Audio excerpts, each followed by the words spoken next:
It's 11:38 a.m. Eastern Standard Time, September the 25th, 2018. I'm TstreeT Controversy. This is TstreeT Controversy Live. Yo, top rank, the frequency of the cards that they're having. They're having, it's every week, isn't it? Or like it's damn sure every 2 weeks. But nonetheless, I love it. It's fight week for Ancajas versus Santiago and IBF 168-pound champion José Uzcategui versus Ezequiel Maderna. I've seen this guy fight about 3 times. Believe it or not, I covered him versus Edwin Rodriguez 5 years ago, over 5 years ago, on the undercard of Golovkin versus Nobuhiro Ishida.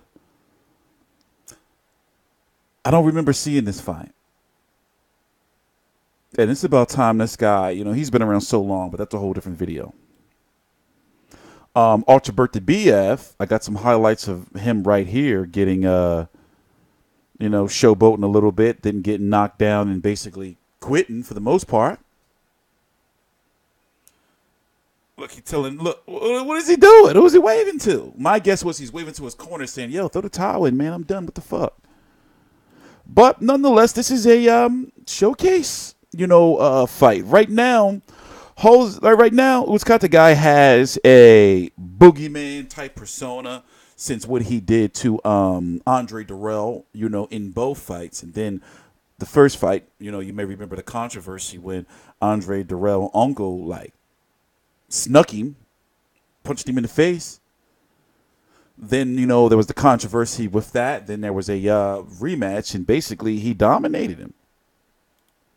Made him quit. Up a little bit of the rhythm, because Uzcategui's constantly in a come forward rhythm. That's a really good point. Maybe initiate a clinch. There's a certain part I'm looking for. Let me see if I can find it for you. When Andre Dirrell quit in his corner. I'm going to stop it if you don't fight in the... Yeah, let me do it this way, just in case. Stop it. Do not stop it. I'm going to give you one more. Drake.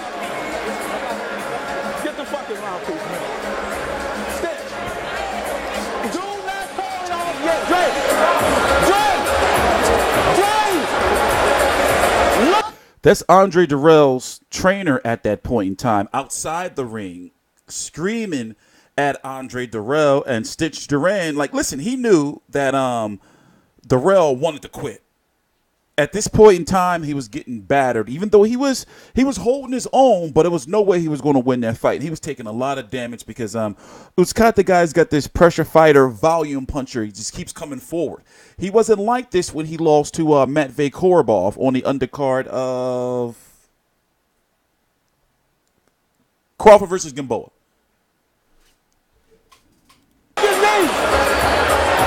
Don't block me, man. Look at me. Do you want me to call it off? I'm going to give you one more round. And I'm going to stop it if you don't fight in the round.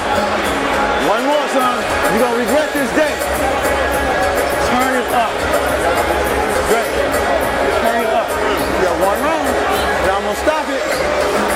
I'm ready to stop it, Dre. Wow. Dre? This is how Uzcategui started out. A monstrous left hook. He had doubled with the left hook and then kept using that punch.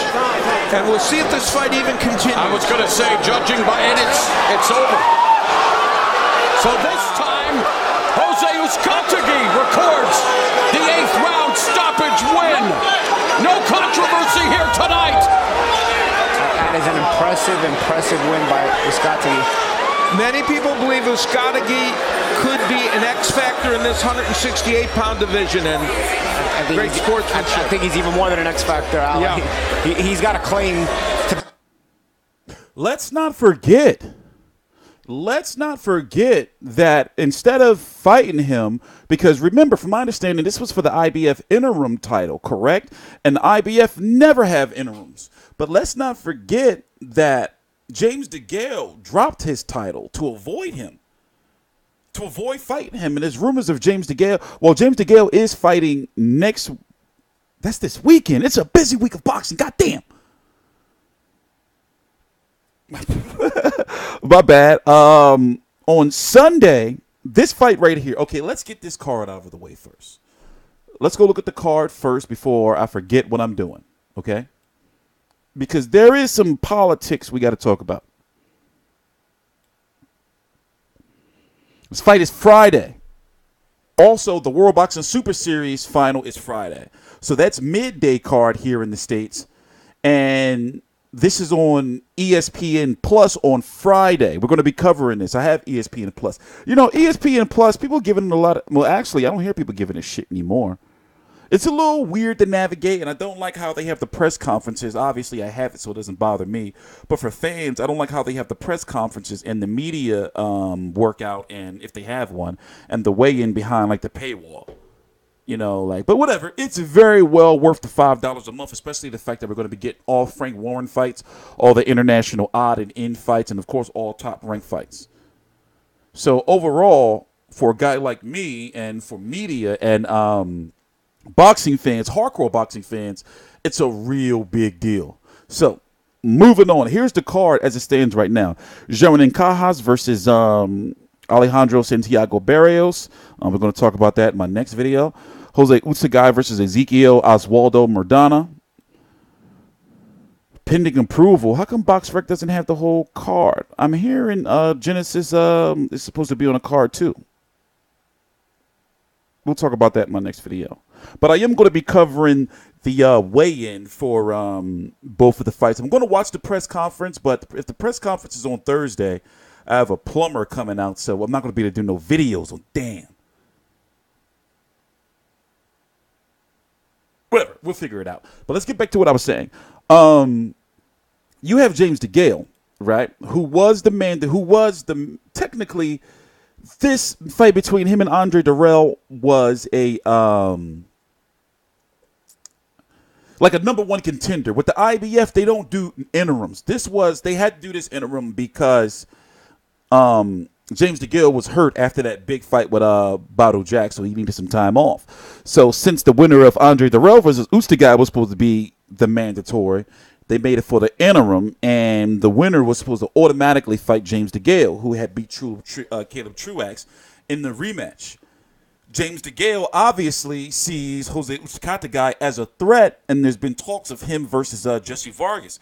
I talked to Jesse Vargas last week before it surfaced that Bob Arum said on a podcast, I forgot which podcast he said it on, that he was going to be Jesse Hart, WBU number one contender, is going to be fighting Gilberto Ramirez in the rematch December the 1st, likely.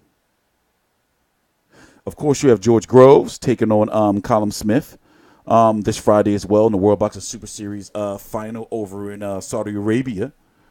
David Benavidez, waiting for what the WBC is going to do with him. He'll likely be stripped. He technically, a failed drug test is a failed drug test for whatever reason. You know, cocaine. He apologized. I'm glad he didn't say that somebody fucking tainted his motherfucking sugar or some shit, or his nasal fucking spray.